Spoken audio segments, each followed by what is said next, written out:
어쩜 이렇게 시간이 안 가는지 정말 버스 안에서 고잉 이불 속에서 고잉 고잉은 언제나 너에게 고잉 고잉. Pengertian tanah atau desposfer adalah lapisan paling atas. Litosfer yang terbentuk dari campuran hasil pelapukan bahan organik, air, dan udara. Tanah merupakan bumi yang secara fisik berfungsi sebagai tempat tumbuh dan berkembangnya perakaran penopang tegak, tumbuhnya tanaman serta menyerupai kebutuhan air dan udara. Sifat fisik tanah. Sifat tanah yang dapat dilihat langsung oleh mata dan dirasakan dengan sentuhan. Sifat fisik meliputi warna tanah, tekstur tanah, struktur tanah, dan konsistensi tanah. Bobot isi, bobot jenis, kedalaman efektif, drainase, kembang kerut tanah, dan porositas tanah. B. Sifat kimia tanah. Sifat tanah yang baru diketahui setelah melakukan pengujian. Sifat kimia tanah meliputi kandungan bahan organik, C organik, unsur hara tanah, N total, keasaman tanah pH, serta unsur kimia tanah lain seperti fosfor, kalium, natrium, kalsium, magnesium. C. Sifat biologi tanah. Partikel-partikel padat berupa makhluk hidup pembentuk tanah. Sifat biologi tanah dipengaruhi oleh beberapa unsur, meliputi total mikroorganisme tanah, jumlah jamur tanah, jumlah bakteri pelarut atau fosfat, dan total respirasi tanah. Iklim. Faktor iklim yang mempengaruhi proses pembentukan tanah adalah curah hujan dan suhu udara. Curah hujan yang paling berperan adalah jumlah curah hujan dan intensitas hujan. Jumlah curah hujan mempengaruhi terhadap jumlah air yang meresap ke dalam tanah. Jumlah air tersebut akan berpengaruh terhadap reaksi kimia yang menjadi di dalam tanah. Topografi. Topografi yang berkaitan dengan faktor pembentuk tanah adalah tinggi rendahnya lereng yang berpengaruh pada alam permukaan, arah aliran air mengikuti bentuk relief yaitu dari daerah tinggi menuju daerah yang rendah. Hal itu akan dipengaruhi pelapukan batuan dan tingkat erosi yang terjadi.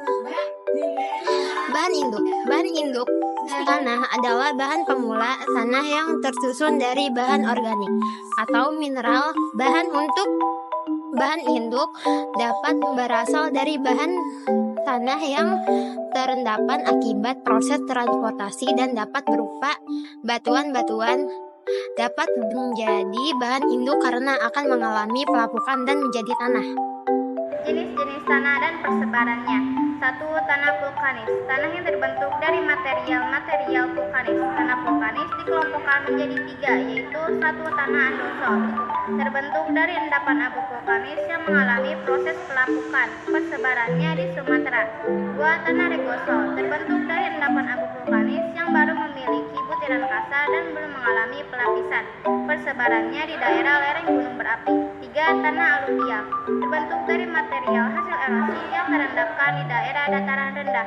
Persebarannya di Papua bagian selatan. 2. Tanah organosol.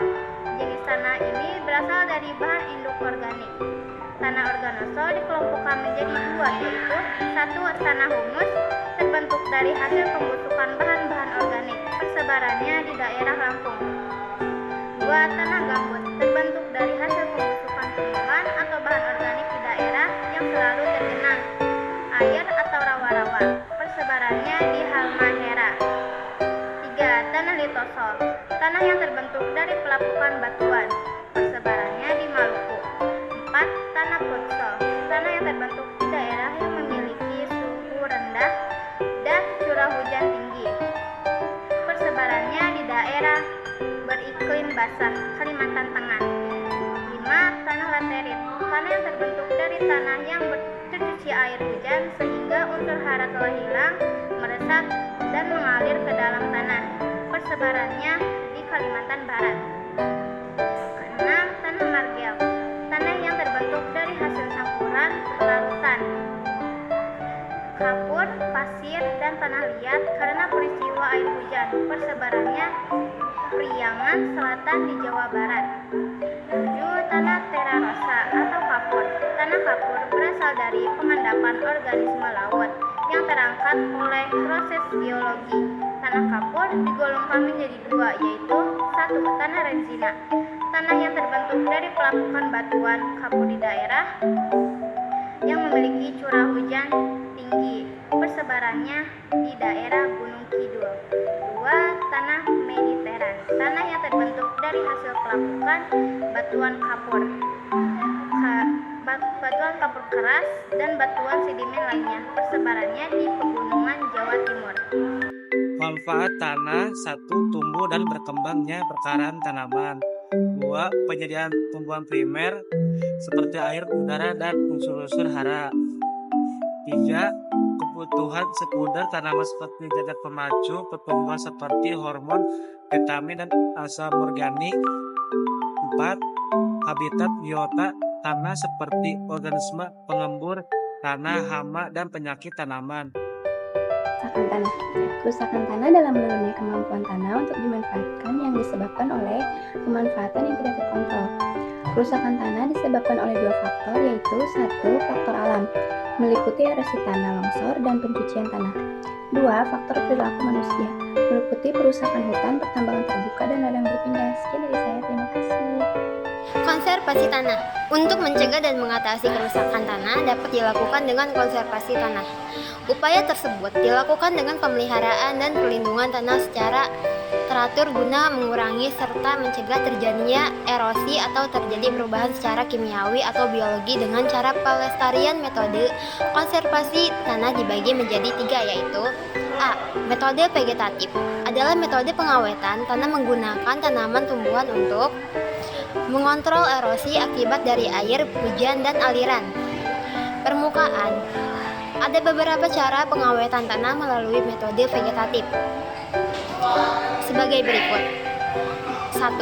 Tanaman secara berbaris merupakan cara cocok tanam dengan ditanam secara berselang-seling memotong lereng atau garis kontur.